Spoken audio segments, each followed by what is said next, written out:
Hi, this is page 67 in our activity book.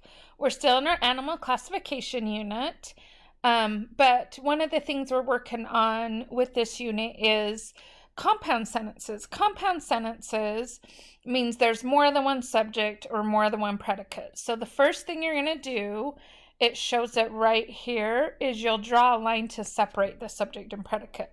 So the boys and girls watch the beaver in the river. So we're going to put a line in between the subject and the predicate. Then the second thing it says to do is mark the subject and predicate by writing the letter S above each subject and P above each predicate.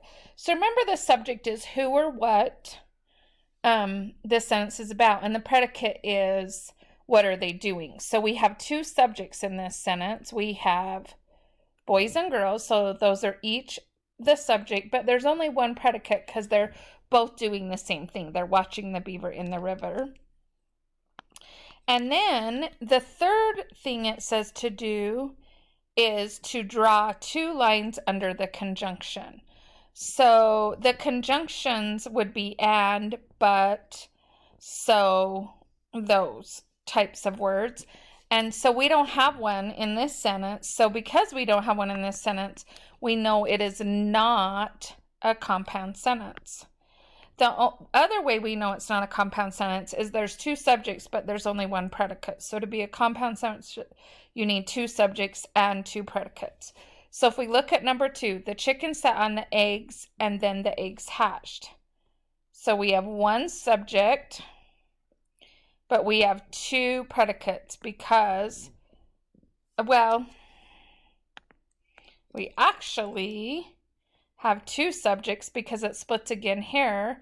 The eggs become the subject and the predicate is hatched, and our conjunction is and. So we have two subjects and two predicates because they split and they have a conjunction. So this one is yes. So number 3 says, Jamal likes long novels and his friend Derek likes to read too. So Jamal is our subject and what he likes to do is read long novels. Then we have another subject, Derek, and he likes to read too. That's another predicate. So we have the subjects of Jamal and Derek. The predicates is like long novels and likes to read too.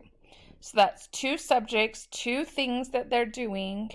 And we have the conjunction and, so that's a yes also.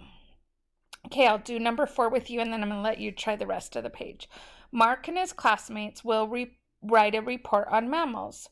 So Mark and his classmates is who it's about. Will write report on animals, or on mammals, is what they're doing. So we have two subjects. We have Mark and classmates. They're both subjects. And one predicate. They'll write a report on mammals. We don't have any conjunctions and we don't have two predicates, so this one is a no. So just do the best you can. If you have questions or need help, we can talk about it during the live. You'll do the rest of this page 67, and then there's some on page 68 to do. Go ahead and do the best you can, and if you have any questions, I can help you during live.